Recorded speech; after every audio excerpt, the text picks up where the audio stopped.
নমস্কার বন্ধুরা, রন্ধনে বন্ধনে আপনাদের অনেক অনেক স্বাগত। আজকে দেখাবো ধনিয়া কাতলার একটি দুর্দান্ত রেসিপি। গরম ভাত, পোলাও, ফ্রাইড রাইস সবার সাথেই এই রেসিপিটা কিন্তু ভীষণ ভালো লাগে।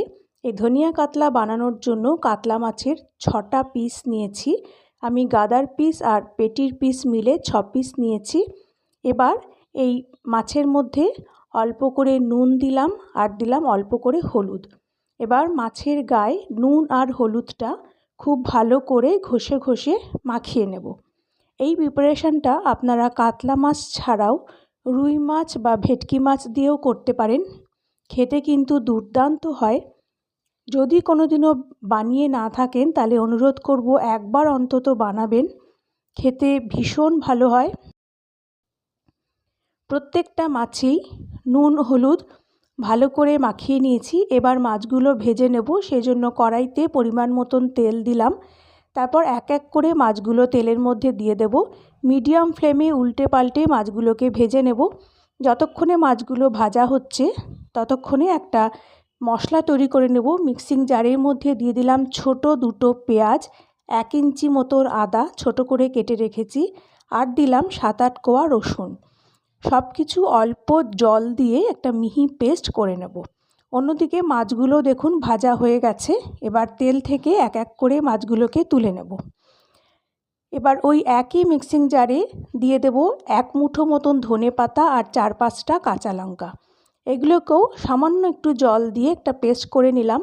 এবার যেই তেলে মাছ ভেজেছি সেই তেলেই দিয়ে দিলাম 2টো তেজপাতা, একটা শুকনো লঙ্কা, একটা ছোট দারচিনির টুকরো আর 4টে ফাটিয়ে নেওয়া ছোট এলাচ। লো ফ্লেমে মশলাগুলোকে কয়েক সেকেন্ড একটু ভেজে নেব। যখন তেল থেকে সুন্দর একটা গরম মশলার গন্ধ বেরোবে তখন এর মধ্যে দিয়ে দেব পেঁয়াজ আদা রসুনের পেস্টটা। লো টু মিডিয়ামে রেখে গ্যাসের ফ্লেমটাকে এবার এই পেঁয়াজের পেস্টটাকে খুব ভালো করে কিছুক্ষণ কষিয়ে নিতে হবে।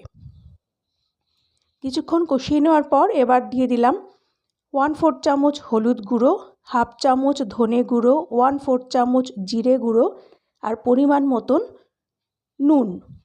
লো টু মিডিয়াম ফ্লেমে এবার সমস্ত মশলা খুব ভালো করে কিছুক্ষণ কষাতে হবে।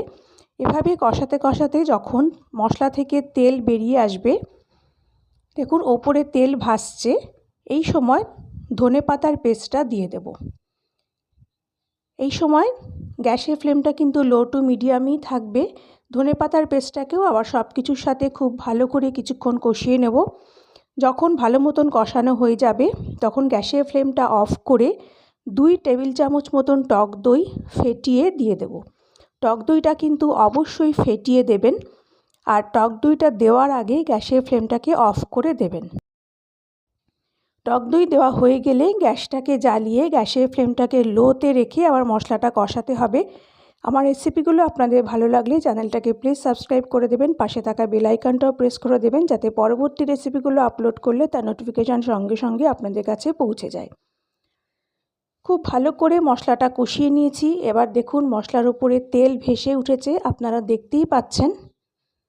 মশলার সাইডে তাকালেই বুঝতে পারবেন তেলগুলো ভেসে উঠেছে। এই সময় কয়েক সেকেন্ড একটু নাড়াচাড়া করে পরিমাণ মতন জল দিয়ে দেব। মিক্সির বাটিটা ধুয়ে একটু গরম জল দিয়ে দিলাম, অবশ্যই গরম জল দেবেন। গরম জলটা দিয়ে গ্যাসটা হাই করে দেব। ঝোলটা ফুটে গেলে তারপর এক এক করে মাছগুলো ঝোলের মধ্যে দিয়ে দেব। গ্যাসটাকে হাই রেখে কিছুক্ষণ ঝোলটাকে একটু ফুটিয়ে নেব।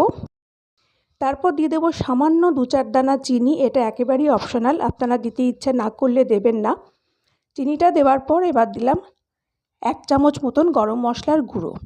গরম মশলাটাকেও ঝোলের মধ্যে খুব ভালো করে মিশিয়ে নিলাম। তারপরে গ্যাসটাকে একদম লো করে 5 মিনিটের জন্য ঢেকে দেব। 5 মিনিট পর ঢাকা খুলে নিলাম। এই সময় গ্যাসটা হাই করে একটু কয়েক মিনিট একটু ফুটিয়ে নেব, ঝোলটাকে একটু কমিয়ে নেব। আর যে 2টো তেজপাতা দিয়েছিলাম এই সময় 2টো তেজপাতা ঝোল থেকে তুলে ফেলে দেব। আমাদের ধনিয়া কাতলা কিন্তু একদম রেডি। দেখুন ঝোলটা বেশ মাখা মাখা হয়ে গেছে। এরকম একটু ঘন ঝোলই হবে। এই সময় গ্যাসটাকে অফ করে 5 মিনিট স্ট্যান্ডিং টাইমে রাখবো, তারপর সার্ভ করে নেব। তৈরি হয়ে গেল দুর্দান্ত স্বাদের ধনিয়া কাতলা। আজকে এই পর্যন্তই। পরের দিন আবার একটা নতুন রেসিপি নিয়ে চলে আসব। ততক্ষণ আপনারা ভালো থাকবেন, সুস্থ থাকবেন। নমস্কার।